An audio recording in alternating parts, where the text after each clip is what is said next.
Hello friends, நான் தான் உங்களுடைய டான் பேசுகிறேன்.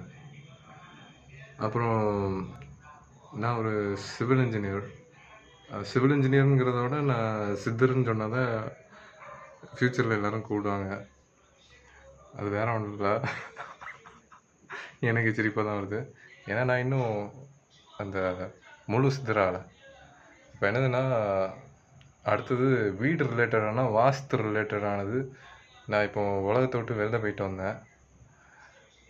அடுத்தது அந்த இதை பாயிண்ட்டை நான் அடுத்த ஷார்ட்ஸில் சொல்கிறேன். இனிமேல் நம்ம நிறைய விஷயங்கள் சொல்ல போகிறோம். நிறைய விஷயங்கள் உங்களுக்கு காத்துக்கிட்டு இருக்கு. இது நான் சொல்கிறேன்னு நினைக்காதீங்க, வெளியிலேருந்து வரும். இங்கேருந்து மனசு சுத்தமாக இருக்கும்போது அப்படி கனெக்ட் ஆகி வரும். ஓகே.